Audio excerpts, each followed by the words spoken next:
Para você que tem Gerdau ou Goal dentro da sua carteira de investimentos, esse vídeo aqui é para você, afinal de contas, vou trazer os resultados atualizados do primeiro trimestre e falar também um pouco sobre a divulgação de dividendos que a companhia lançou na data de hoje. Eu vou falar aqui se você tem direito ou não, se ainda dá tempo de comprar, se não dá, mas tudo isso eu vou trazer nesse vídeo.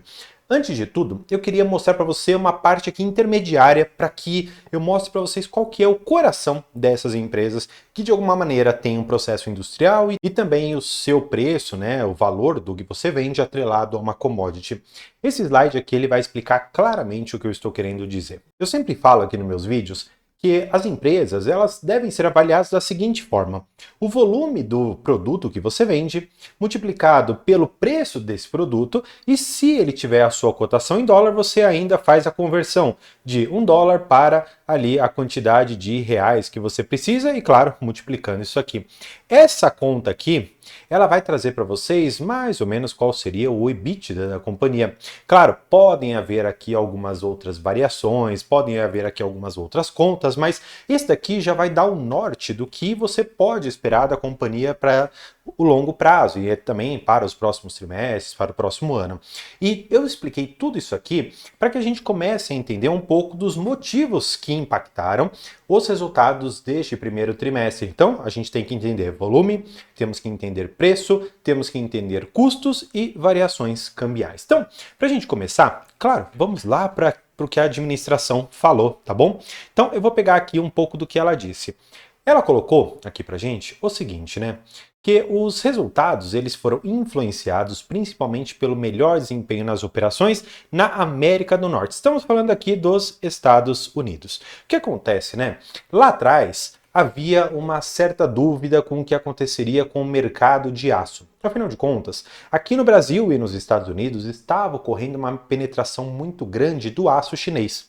Exatamente por isso que Estados Unidos e também outros países, inclusive o Brasil, acabaram impondo algumas tarifas. O imposto de importação acabou ficando um pouco mais alto a partir de determinados parâmetros. Aqui no Brasil, quando você tinha uma importação global de aço superior a um determinado patamar, esses novos aços que entrassem superiores a esse patamar acabariam sendo taxados ali com um pouco mais dos impostos, tá bom? Fato é que hoje nós temos um cenário muito diferente daquele que nós tínhamos há 5, 6 meses atrás. Hoje nós sabemos que a China, com essa guerra com os Estados Unidos, tem ali uma baita de uma tarifa para jogar aço chinês para dentro dos Estados Unidos, coisa que ela não vai fazer. Pensando, portanto, que essa demanda para os Estados Unidos ela tem que ser remetida para outro lugar, ela viria para o Brasil. E exatamente já enxergando todo esse meandro aqui, enxergando toda essa guerra comercial que ocorreria, a Gerdau ela acabou sendo premiada. Por quê?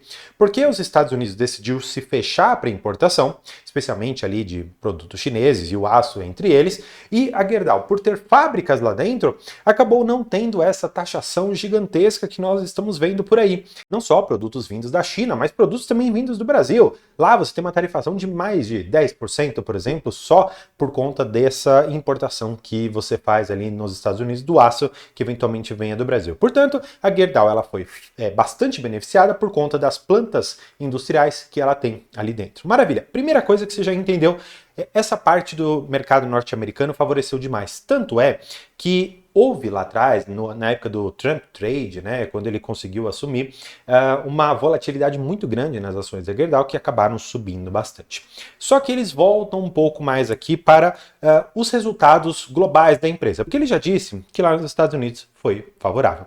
Ele fala aqui que na América do Norte, né, eles tiveram alguns efeitos sazonais, né, e nós já vamos dar uma olhada nisso, e eles falam aqui sobre essas reações de mudanças políticas comerciais lá nos Estados Unidos, tudo que eu já comentei aqui com vocês, tá bom? Agora, no Brasil, porque você tem que saber que basicamente hoje a receita da Gerdau ela é 50% Brasil, ela tem mais ou menos 42% que é Estados Unidos, e ela tem mais ou menos 8% que são outros países aqui na América do Sul. Ele fala muito aqui de Peru e Uruguai, tá bom? Então nós vamos ver um pouquinho disso aqui, mas vamos focar no que é o principal, né? Estados Unidos e Brasil.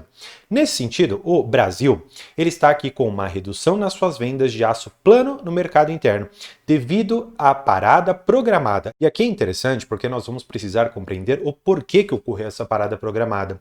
Porque eles já explicam, houve a inauguração da expansão do laminador de bobinas a quente lá em Ouro Branco, em Minas Gerais, compensado pela recuperação dos volumes no aço longo. Portanto, quando você olha aqui para o aço plano, você teve uma queda na questão de volumes. Já os aços longos, você teve um aumento no volume. Lembra que eu te falei? Volume, preço, conversão ali em dólar e, eventualmente, as suas despesas também são importantes para você olhar. Já olhamos aqui que o volume nos Estados Unidos foi razoável. No Brasil, uma parte do seu mix de produtos foi inferior nos aços planos e nos aços longos foi favorável. Agora, eles falam ainda sobre aquela questão antiga que eu já venho comentando aqui no canal, sobre a penetração do aço importado que continua em patamares elevados. Eles colocam aqui que a penetração de aço no mercado geral aqui no Brasil ficou na ordem de 22%. Ou seja, nós temos hoje 78% do mercado que é competitivo, tá bom? E o resto, esses outros 22%, ele seria o aço da China. E esse aço aqui seria um aço não competitivo, porque ele tem um preço muito mais baixo do que os demais, fazendo com que haja essa penetração maior e os players que estão aqui dentro acabam tendo que brigar entre si ali por centavos, sendo que o aço da China acaba sendo um pouco mais barato, tá bom? Aqui ainda eles falam sobre investimentos, que é muito importante da gente ver, porque essa parte aqui para cima, isso daqui vai impactar muito mais a nossa DRE, né, que é o demonstrativo de resultado do exercício, que a gente olha lucro líquido, receita, margem, etc. Aqui embaixo, quando a gente fala dos investimentos, a gente vai falar muito ali da nossa querida DFC, o demonstrativo de fluxo de caixa, porque o CAPEX ele vai importar muito para a gente para enxergar se o caixa que a companhia tem hoje é suficiente para fazer frente aos investimentos, se ela precisa captar dinheiro, se não precisa, enfim, a gente já vai enxergar tudo isso aqui. Ele fala que desse CAPEX, ou seja, desses investimentos, 70% deles foram alocados no Brasil. Destacando aqui o progresso no projeto de Tabiritos para expansão na mina Miguel Burnier de Ouro Preto, Minas Gerais. Sendo que aqui no primeiro trimestre de 2025, as obras já avançaram 65%, ou seja, 65% de todo o projeto já está construído, é o que a gente chama de avanço físico, que é diferente, só para todo mundo saber, de avanço financeiro, tá? Porque de vez em quando a obra ela tá um pouquinho mais adiantada, você talvez não tenha que despender todo o caixa ali imediatamente, você foi pagando parcelado, ou se você der uma tacada ali de uma vez, você pode ter um avanço financeiro de 100% e o avanço físico vai devagarzinho. É difícil ver esse segundo cenário, mas é só para você saber aqui as diferenças. Agora, eles falam que esse projeto aqui, que eles estão colocando ali de pé em Ouro Branco, ele vai trazer algo muito interessante, que é uma expansão do laminador de bobinas a quente. Isso daqui vai gerar uma capacidade adicional de 250 mil toneladas para atender o mercado interno. E aqui embaixo, a própria companhia fala o seguinte, que essa planta ela tem uma capacidade de gerar um incremento no seu EBITDA anual na ordem de 400 milhões de reais. E aí a gente pode até fazer a conta, ver quanto que o EBITDA tem em relação ao seu lucro líquido, né? Ou quanto do EBITDA é convertido em lucro líquido, né? Então, daria para a gente fazer essa conta, né? Você pega o lucro líquido dividido aqui pelo EBITDA, né? E aí você tem o percentual. E aí você faz, logicamente, essa inversão, né? Você pega esses 400 milhões, você multiplica pelo percentual que vai dar, e aí você já consegue enxergar qual que é a conversão. A gente já vai fazer isso. Na verdade, vamos fazer agora, só para não perder esse estudo diferenciado aqui, né? Vamos lá. O EBITDA ajustado da companhia ficou em 2.400 e o lucro líquido ficou em 758. Então, 758 dividido por esses 2.402, você multiplica por 100, ou seja, a cada 100 reais ali de EBITDA que é gerado, você consegue gerar aproximadamente R$ 31,55. Então, na verdade, vamos fazer a seguinte conta, né?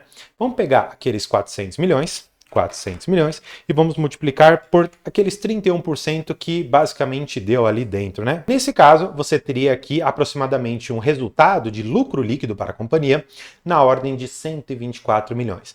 Claro, não é tão preciso assim, porque você tem alguns outros impactos. Você tem toda ali a questão da receita financeira, despesa financeira. Em cima disso, você vai ter imposto de renda, contribuição sobre lucro líquido, mas essa daqui, ou seja, um incremento no seu lucro líquido de 124 milhões, é algo mais ou menos possível de você esperar para os próximos trimestres, à medida que essa planta ela vier a trazer resultados para a companhia, legal? E como eu te falei, nós iríamos dar uma olhada a respeito aqui da sazonalidade. Ele mostra aqui pra gente que no primeiro trimestre, em relação ao primeiro trimestre, você tem uma certa queda. Só que assim, vamos olhar para a companhia como ela está hoje, e me parece de verdade que não está tendo essa sazonalidade toda não, tá bom? Na verdade, me parece que a empresa ela está subindo bem, ela consegue ano contra ano, né, trimestre contra trimestre aqui no caso, aumentar 5% a sua produção. E olhando para o quarto trimestre, ou seja, olhando a empresa como um filme crescente, ela traz aqui uma evolução de 5%. Portanto, esse efeito da sazonalidade não parece ter esse grande impacto aqui, pelo menos no consolidado. Pode ser que no mercado norte-americano seja uma realidade, mercado brasileiro outro, mercado na América do Sul também possa ser um outro, mas o ponto é que a empresa ela continua, independentemente desse cenário China, Estados Unidos, etc., uma empresa bastante lucrativa, que entrega um lucro por ação na ordem de 37 centavos, né? Então, se você for pegar este valor aqui e olharmos para o quanto foi distribuído de dividendos, você pode perceber aqui que a empresa praticamente, em grandes números aqui, quase distribuiu um terço daquele valor. E aí você já pega as datas de corte, né? Você ainda tem a possibilidade de comprar e ter direito a essas ações. Se você tiver as ações até o dia 8 de maio de 2025, seja para a Goal ou seja para a GG, BR 3 ou 4, enfim, a que você tiver, você vai ter direito a esses dividendos aqui. Olhando individualmente, né, a gente pode até fazer as contas, né, pegar esses 12 centavos que a Gerdau ela vai pagar para os seus acionistas. Vamos puxar aqui no site quanto tá, 15,57 o valor atual. Então a gente tem um dividendo nesta oportunidade de 0,77. Olhando agora para a Goal, né? Então 8 centavos ela vai pagar aqui. Agora vamos ver qual que é o preço que está a Goal, né? Porque temos esse item importante, Goal 4. Então, tá aqui 8,64 seria o valor dela, então 8,64. E aqui nós teríamos um yield um pouquinho maior, né, em relação àquele 0,77.